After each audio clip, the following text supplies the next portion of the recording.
we have a quorum, but I first also see that we have Representative Barbara Lee with us, who has been a true leader on these issues, and also just won an award at the NAACP Image Awards with a movie, with a documentary that just talks about her exemplary work here in the United States House of Representatives and even before. So it's an honor to have her with us today. And without objection, Representative Lee may participate in today's hearing after all our members have had their opportunity to question the witnesses. And without objection, I will enter your statement into the record. I now recognize myself for opening remarks.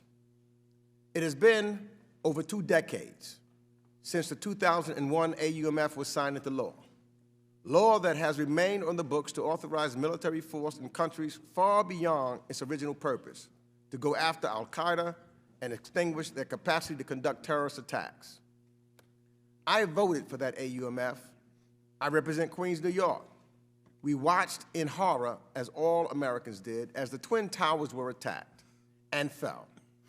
I believe then, as I do now, that then President Bush needed military authorities that Congress was ready and willing to give. But, and I say this again, that was 2 decades ago. Since then, the 2001 AUMF has formed the basis for counterterrorism operations in over 20 countries, and at times against terrorist organizations that did not even exist when this AUMF was passed in the halls of Congress. In Somalia, we are currently fighting militants who were not yet born on 9/11 under the auspices of a terrorist group.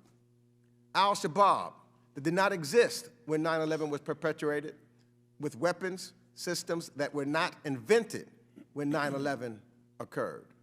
Today's hearing is not intended to make the argument that we should cease counterterrorism operations around the globe. Far from it. The threats are real.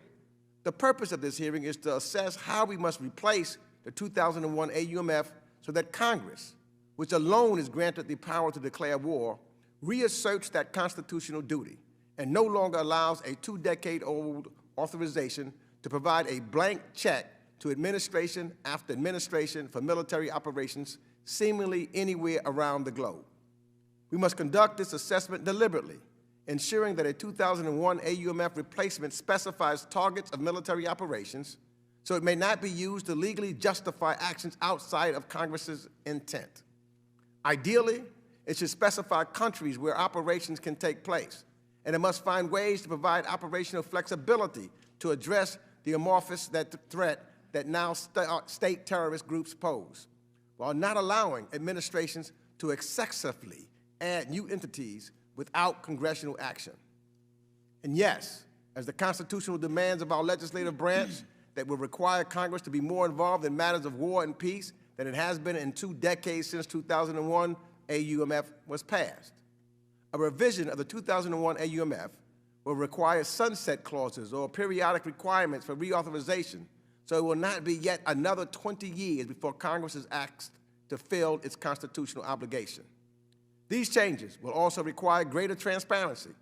It is crucial that any AUMF replacement include reporting requirements to Congress to bolster transparency so that it is clear that the administration is being forthright on its use of the authorities that it has been granted.